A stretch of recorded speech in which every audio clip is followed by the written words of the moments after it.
नमस्कार दोस्तों, स्वागत है आप सभी का मेरी कहानियों में। मैं हूं शिखा और एक बार फिर से आपके लेकर आई हूं एक नई कहानी और उम्मीद करती हूं कि ये कहानी भी बाकी कहानियों की तरह आपको बेहद पसंद आएगी और आप पहले की तरह अपना प्यार और सपोर्ट मेरी वीडियोस पर बनाए रखेंगे। तो चलिए अपनी आज की कहानी शुरू करते हैं। पूरे एक हफ्ते बाद आज शाम को सुनील घर लौटा। डरते डरते डोरबेल बजाई। बीवी ललिया ने दरवाज़ा खोला और पूछा, हो गई फुर्सत तुम्हें? हाँ, मुझे दूसरे राज्य में जाना पड़ा था ना, चलिए मैं चाय बनाकर लाती हूँ। ललिया के रसोई घर में जाते ही सुनील ने चैन की सांस ली। पहले तो जब सुनील को लौटने में कुछ दिन लग जाते थे तो ललिया का गुस्सा देखने लायक होता था। मानो कोई समझ ही नहीं कि आखिर ट्रांसपोर्ट का काम है ही ऐसा। वे किसी ड्राइवर को रख ले तो, पर क्या भरोसा कि वह कैसे चलाएगा, क्या करेगा। और कौन सा सुनील बाकी ट्रक वालों की तरह बाहर जाकर धंधे वालियों के अड्डे पर मुंह मारता है। चाहे जितने दिन हो जाएं, घर से ललिया के होठों का रस पीकर जो निकलता तो दोबारा फिर घर में ही आकर रसपान करता।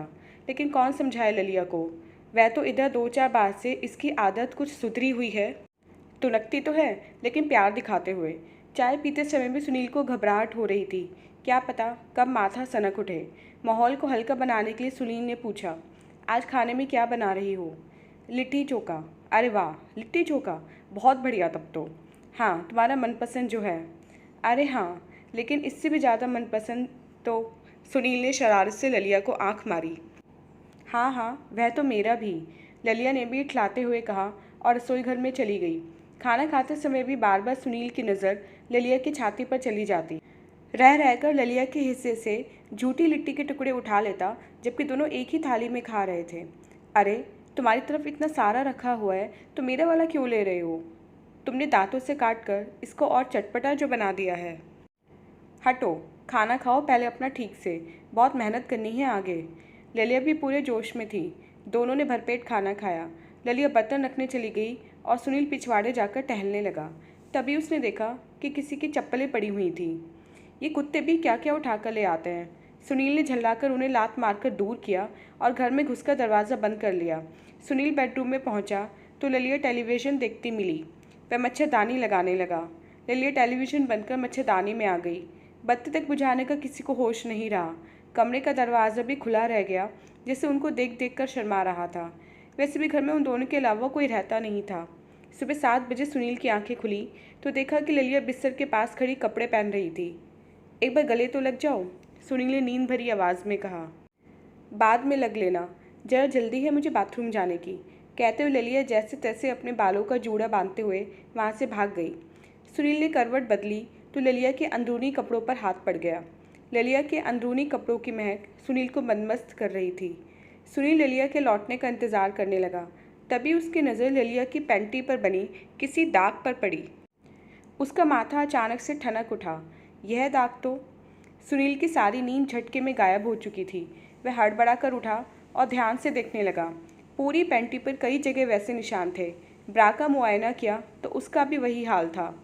कल रात तो मैंने इनका कोई इस्तेमाल नहीं किया, जो भी करना था सब तौलिए से। फिर ये।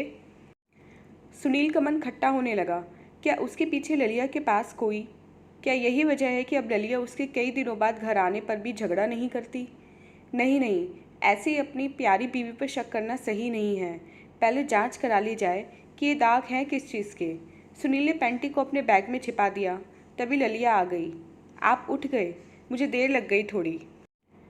कोई बात नहीं, कहकर सुनील बाथरूम में चला गया। जब वह लौटा तो देखा कि ललिया कुछ ढूंढ रही थी। क्या देख रही हो? मेरी पैंटी न जाने कहाँ गायब हो गई। ब्रा तो पहन ली है मैंने। चूहा ले गया होगा। चलो नाश्ता बनाओ, मुझे आज जल्दी जाना है, सुनील ने उसको टालने के अंदाज में कहा। ललिया भी मुस्कुरा उठी। नाश्ते कर सुनील सीधा अपने दोस्त मुकेश के पास पहुंचा। उसकी पैथोलॉजी की लैब थी। सुनील ने मुकेश को सारी बात बताई। उसकी सांसें घबराहट के मारे तेज होती जा रही थी। अरे, अपना हार्ट फेल करा के अब तू मर मत, मैं चेक करता हूँ। सुनील ने मुकेश को पैंटी दे दी। शाम को आना, बता दूंगा कि दाग किस चीज़ का है, मुकेश ने कहा। सुनील ने रजामंदी में सिर हिलाया और वहाँ से निकल गया। दिन भर पागलों की तरह घूमते घूमते शाम हो गई। न खाने का होश, पीने का। वह धड़कते दिल से मुकेश के पास पहुँचा। क्या रिपोर्ट आई? मुकेश ने भरे मन से जवाब दिया। यार, दाग तो वही है जो तू सोच रहा है, लेकिन अब इससे किसी फैसले पर तो। सुनील जस का तस खड़ा रह गया। मुकेश उससे समझाने के लिए कुछ कुछ बोले जा रहा था, लेकिन उसका माथा तो जैसे सुन्न हो चुका था।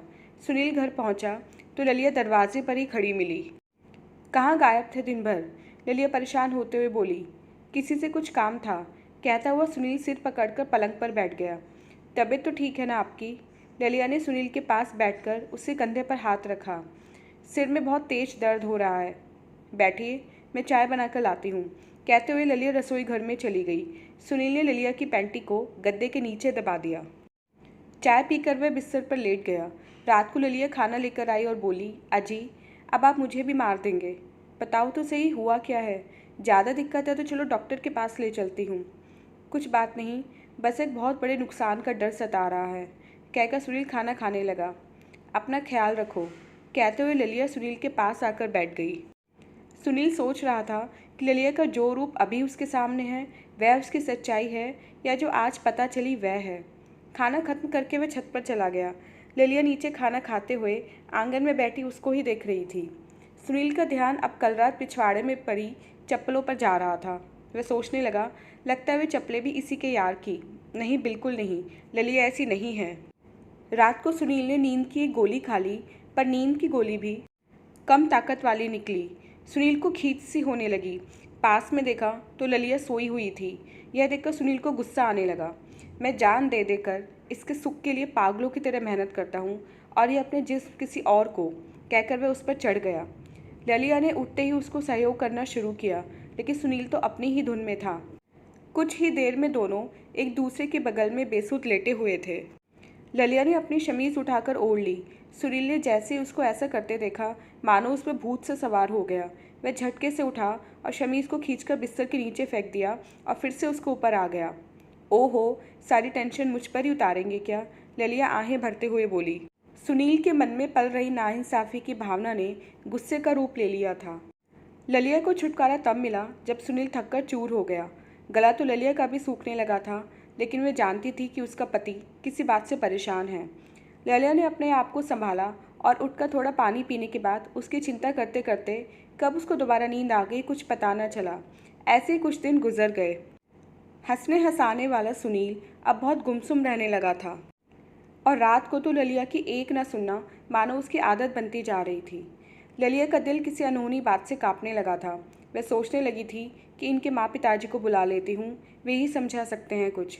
एक दिन ललिया बाजार गई हुई थी। सुनील छत पर टहल रहा था। शाम होने को थी, बादल घिर आए थे। मन में आया कि फ़ोन लगाकर ललिया से कहे कि वह जल्दी लौट आए, लेकिन फिर मन उचट गया। थोड़ी देर बाद ही सुनील ने सोचा, कपड़े ले आता हूँ छत से, सूख गए होंगे। सुनील छत पर गया ही था कि देखा पड़ोसी बीरबल बाबू के किराएदार का लड़का रंगवा, जो कि 18-19 साल का होगा, दबे पैर उसकी छत से ललिया के अंदरूनी कपड़े लेकर अपनी छत पर कूद गया। शायद उसे पता नहीं था कि घर में कोई है, क्योंकि ललिया उसके सामने बाजार गई थी। यह देखकर सुनील चौंक गया। उसने पूरी बात का पता लगाने का निश्चय किया। वह भी धीरे से उसकी छत पर उतरा और सीढ़ियों से नीचे आया। नीचे आते उसको एक कमरे से कुछ आवाज़ें सुनाई दी। सुनील ने झांक कर देखा तो रंगवा अपने हम उम्र ही किसी गुंडे से दिखने वाले लड़के से कुछ बातें कर रहा था। अबे रंगवा, तेरी पड़ोसन तो बहुत अच्छा माल है रे। हाँ, तभी तो उसकी ब्रा पैंटी के लिए भटकता हूँ, कहकर वह हंसने लगा। इसके बाद सुनील ने जो कुछ देखा उसे देखकर उसकी आंखें फटी रह गई। दोनों ने ललिया के अंदरूनी कपड़ों पर अपना जोश निकाला और रंगवा बोला, अब मैं वापस उसकी छत पर रखाता हूँ, मैं लौटने वाली होगी। अबे कब तक ऐसे ही करते रहेंगे?